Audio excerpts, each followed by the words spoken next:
आप आ जाइए, सब चीज़ रेडी है। हाँ हाँ, पेमेंट भी पूरी रेडी है। मैं तो ये कह रहा था कि अगर आप खुद आते तो ज़्यादा बेहतर रहता। काफ़ी टाइम हो गया है मिले हुए, इसी बहाने हम आपसे मिल भी लेते, बैठकर बात हो जाती। ठीक है, आ जाइए आप, मैं इंतज़ार कर रहा हूँ आपका। जी बताइए आप। साहब मुझे अपने गांव जाना है, 5-6 दिन में वापस आ जाऊंगी। ठीक है, जाइए। जी साहब, नमस्ते। निकलिए। अरे, यहाँ पैसे रखे थे, पैसे कहाँ हैं? सर मैं बताती हूँ ना, मुझे लगता है ना, ये जो पियून गई है ना अभी अपने गांव, पक्का इसने पैसे चुराए होंगे। अरे, जाओ बुला कर लाओ। अरे सर, सिक्योरिटी गार्ड को फोन कर दो ना, बाहर जाने से पहले ही भेज देगा अंदर। हेलो रमेश, बाहर प्यून आ रही होंगी, उन्हें वापस भेजो ऑफिस में, बोल सर ने बुलाया अर्जेंट, जल्दी भेज। पैसे लेकर चली गई, ऐसा हो तो नहीं सकता पर।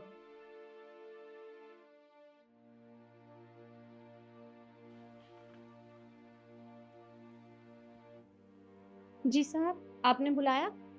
हाँ बुलाया है। मैं ये कह रहा हूँ आपसे, आपने जो भी यहाँ से 5 लाख रुपए उठाए हैं ना, वो चुपचाप मुझे वापस दे दीजिए, इसी में आपकी भलाई है। 5 लाख रुपए? पर साहब मैंने नहीं उठाए। आपने नहीं उठाए तो फिर किसने उठाए? अभी आप यहाँ से गए हो और पैसे यहीं पर रखे थे, और मेरे टेबल से पैसे गायब हैं। देखिए, वो पैसे मेरे लिए बहुत ज़रूरी है। अगर वो पेमेंट नहीं हुई तो मेरा प्रोजेक्ट कैंसिल हो जाएगा, जिसकी वजह से मुझे भारी नुकसान उठाना पड़ेगा। इस वजह से आपको भी नौकरी से निकालना पड़ सकता है और आप सभी को। इसलिए मेरे पैसे दे दीजिए, मैं आपसे रिक्वेस्ट करता हूँ। पर साहब, मैं पिछले 10 साल से आपके यहाँ काम कर रही हूँ, मेरे काम में आज तक कोई कंप्लेंट नहीं आई है। पर आप तो मेरे बेटे की तरह हैं, तो भला मैं आपके पैसे चोरी क्यों करूंगी? मैंने पैसे नहीं चुराए। इस बात से कोई लेना देना नहीं होता कि आप यहाँ पे 10 सालों से काम कर रही हैं या 1 साल से कर रही हैं। चोर तो चोर होता है ना। और वैसे भी आप ही अभी इस कैबिन से बाहर गई हैं, हम लोग नहीं गए, तो तुमने ही पैसे चुराए हैं। चुपचाप पैसे दो सर के। सर एक बात बताइए, भला कोई चोर चोरी करने के बाद ये थोड़ी कहेगा कि उसने चोरी की है। मुझे पूरा शक है इनके ऊपर। जरूर पैसे इन्होंने ही चुराए हैं। सर ये दोनों बिल्कुल ठीक कह रहे हैं, और आप क्या इसकी बातें सुन रहे हैं? अरे पैसे इसी ने ही चुराए हैं। अरे गरीब लोग हैं, इतने सारे पैसे देके तो ईमान डगमगा गया, और पैसे देके किसी का भी ईमान डगमगा जाता है। और तुम कितनी बेशर्म हो ना, पैसे चुराए हैं तो दे दो ना। देखिए, मैं आपसे प्यार से कह रहा हूँ, आपने पैसे लिए हैं तो मुझे वापस दे दीजिए। मैं आपसे कुछ नहीं कहूँगा, पर मेरे लिए वो पैसे बहुत ज़रूरी हैं, समझिए आप मेरी बात। अरे सर, आप रिक्वेस्ट क्यों कर रहे हैं इससे? सीधा इसका बैग चेक करवाइए ना। पर मैडम, आप ये बात इतने दावे से कैसे कह सकती हैं कि मैं चोर हूँ और पैसे मैंने चुराए हैं?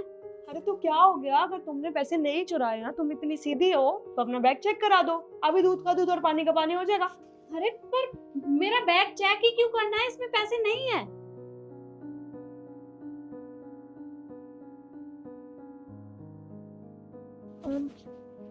सर, मुझे ऐसा लग रहा है कि बैग में तो पैसे नहीं है। ये अभी बाहर गई थी ना, इसने वो पैसे कहीं निकाल के रख दिए होंगे ताकि आपको पता ना चले। बहुत तेज होते हैं ऐसे लोग। आपने पैसे जहाँ पर भी रखे हैं ना, चुपचाप वहाँ से पैसे लेकर आइए, वरना मुझसे बुरा कोई नहीं होगा। देखिए साहब, मैं मानती हूँ कि मैं बाहर से अंदर आई हूँ, लेकिन मैंने पैसे कहीं नहीं छिपाए। और जिस तरह आपने मेरे बैग की तलाशी ली है, उसी तरह आप इन मैडम का भी तो बैग चेक कर सकते हैं। हो सकता है कि इन्होंने पैसे चोरी कर लिए हों। What do you mean? Sir भला मैं पैसे क्यों चोरी करूंगी? सर, अगर ये पिछले 10 सालों से काम कर रही है यहाँ पर, तो मैं भी पिछले 5 सालों से यहाँ काम कर रही हूँ। आज तक आपके पास कोई कंप्लेंट आई है कि रिद्धि ने किसी के पैसे चोरी किए हैं? और ये तुम किस दावे से कह सकती हो कि मैंने पैसे चोरी किए? जब मैं इनका बैग चेक करा सकता हूँ, जो यहाँ पर 10 साल से काम कर रही हैं, तो मैं तुम्हारा बैग क्यों चेक नहीं करा सकता? 5 लाख रुपए कोई छोटी मोटी रकम नहीं होती है। इस टेबल से 5 लाख रुपए गायब हुए हैं। मैं चाहूँ तो पूरा ऑफिस भी चेक कराऊंगा। पहले अपना बैग चेक कराओ। देखिए सर, मुझे बैग चेक कराने में प्रॉब्लम नहीं है, पर आपको अपने ऑफिस के एम्प्लॉय पे ट्रस्ट नहीं है। तुम भी यहाँ पर बैठे थे, आप चेक कीजिए इनका बैग।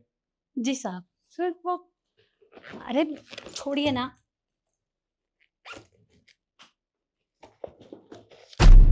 साहब ये देखिए, ये पैसे आपके तो नहीं है? सर देखिए, रिद्धि, ये पैसे तुम्हारे बैग में कैसे आए? तो यही बात मुझे समझ नहीं आ रही कि ये पैसे मेरे बैग में कैसे आए। सर देखिए, मैंने चोरी नहीं की है।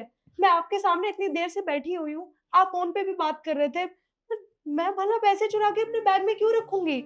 हर चोर चोरी करने के बाद यही कहता है कि चोरी उसने नहीं की। अगर तुमने चोरी नहीं की तो ये बैग में पैसे कैसे आए? सर, मैं आपको बताती हूँ। दरअसल ये पैसे इन्होंने मेरे बैग में डाले थे, लेकिन मैंने ये सब देख लिया था, इसलिए मैंने चुपके से ये पैसे इनके बैग में डाल दिए ताकि मेरे ऊपर चोरी का इल्जाम ना लग पाए। पर मुझे नहीं पता इन्होंने ऐसा क्यों किया, तो आप पूछिए इनसे कि क्यों किया इन्होंने ऐसा। तो क्या तुमने ऐसा? मैं बताती हूँ सर मैंने ऐसा क्यों किया। सर ये यहाँ पर चाय पानी पकड़ाने का काम करती है और ये पूरे स्टाफ का काम कर सकती है, पर हम तीनों को हमारे काम करने के लिए मना कर देती है।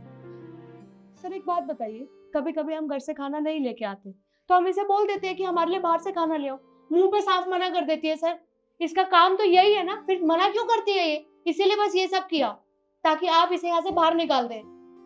पर साहब, मैं आपके यहाँ नौकरी करती हूँ और आप जो काम मुझे देते हैं मैं वो बखूबी निभाती हूँ, तो मैं इन लोगों के पर्सनल काम क्यों करूँ?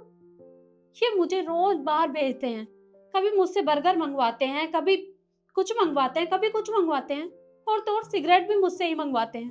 आप खुद ही बताइए, तनख्वाह मैं यहाँ ऑफिस के काम करने की लेती हूँ, इनकी चापलूसी करने की नहीं, तो फिर मैं इनका काम क्यों करूँ?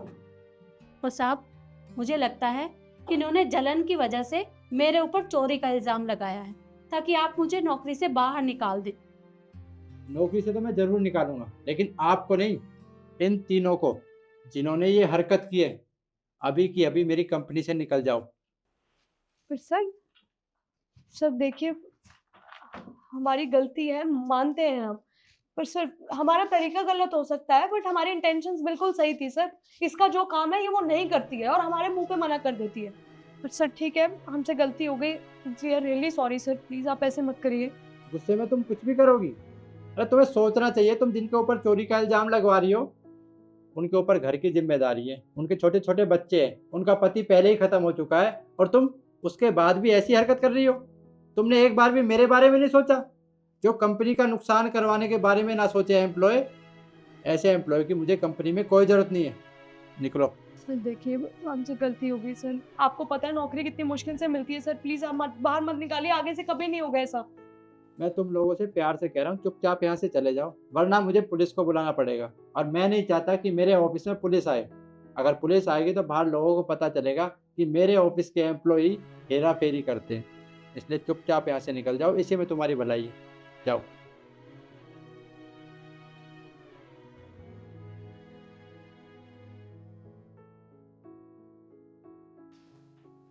आंटी जी, मैं आपसे हाथ जोड़कर माफ़ी चाहता हूँ कि इन लोगों की वजह से मैंने आप पर शक किया। कोई बात नहीं साहब, आप माफ़ी मत मांगिए, इसमें आपकी कोई गलती नहीं है। ठीक है, आप काम जाइए। जी साहब, नमस्ते। और आप लोग मुझे कमेंट में ये बताना, मैंने इन सभी को नौकरी से निकालकर सही किया या गलत। कमेंट ज़रूर करना। धन्यवाद।